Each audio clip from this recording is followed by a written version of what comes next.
तू मुझसे इतना झगड़ा करती है कि मुझे जीने नहीं देती, इतना लड़ती है कि तू मुझे चैन से जीने नहीं देती, और करवा चौथ का व्रत कर करके मुझे मरने नहीं देती। ना जीने देना मरने दे।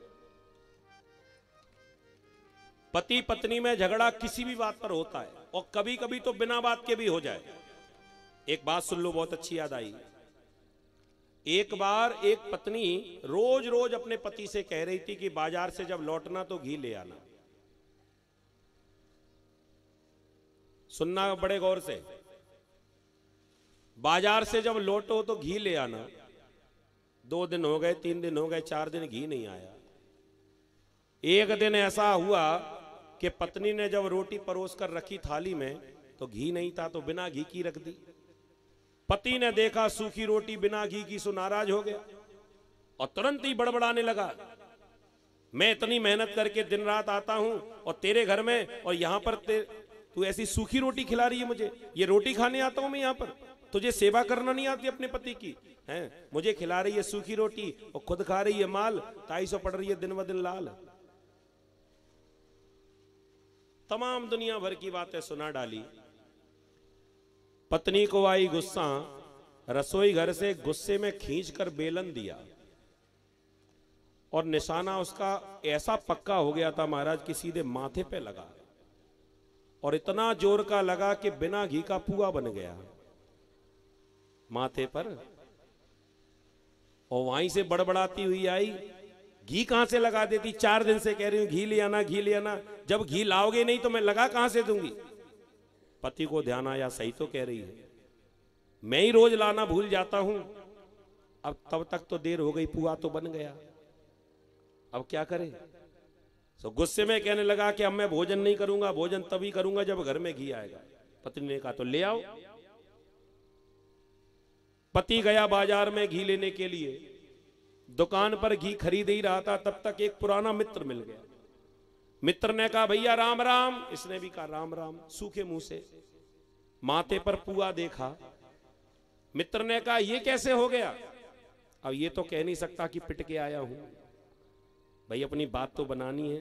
सो झूठ बोल गया, कहने लगा कि वो कुछ नहीं, मैं जा रहा था, ठोकर लगी, मुंह के बल गिरा, सिर पत्थर पर लगा, सो ये घूंघरा उठ गया।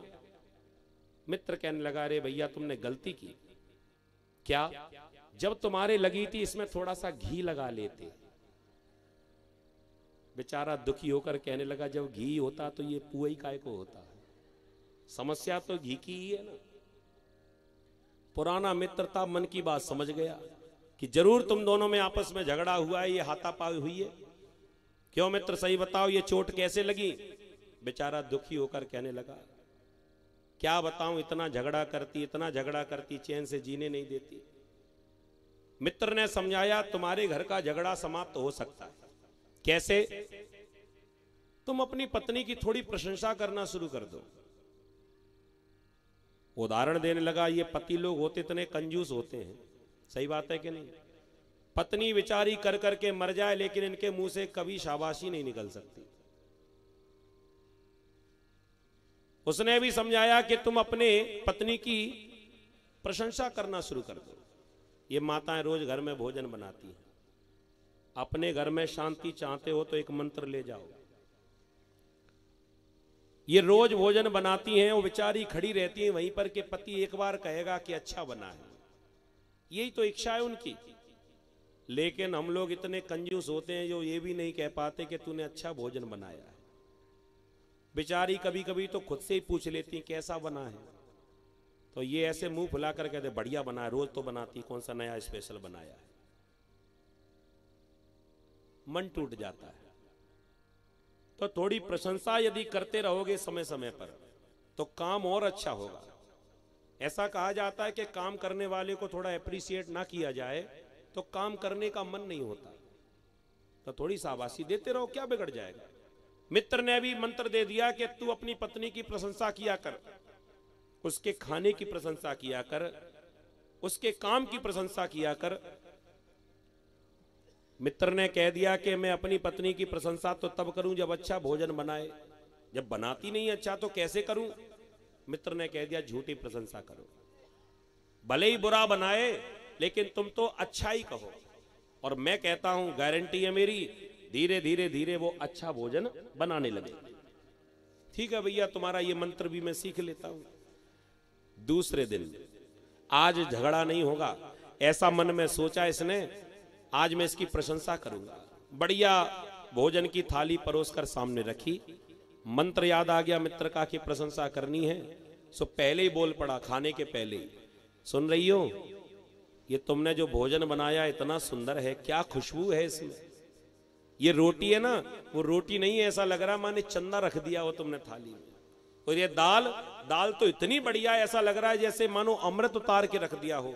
और चावल, चावल तो एक एक मोती की तरह बिखर रहे हैं। क्या बताऊं, तुम्हारे हाथों में बड़ा जादू है। जब ज्यादा ही प्रशंसा की तो हाथ में बेलन लेकर पत्नी फिर आ गई, और जो बेलन दिखाया सो अब घबरा गया कि अब तो झगड़ा नहीं कर रहा हूं, अब तो तेरी प्रशंसा ही कर रहा हूं, अब नाराज काहे को हो रही है। नाक दिखाकर कहने लगी, 25 साल से तुम्हें भोजन करा रही हूं, तुम्हें मेरे हाथ का भोजन कभी अच्छा नहीं लगा, और आज मैंने भोजन बनाया नहीं, ये पड़ोसन दे गई है। तो पड़ोसन के हाथ का भोजन तुमको इतना अच्छा लग रहा, अभी बताती हूं।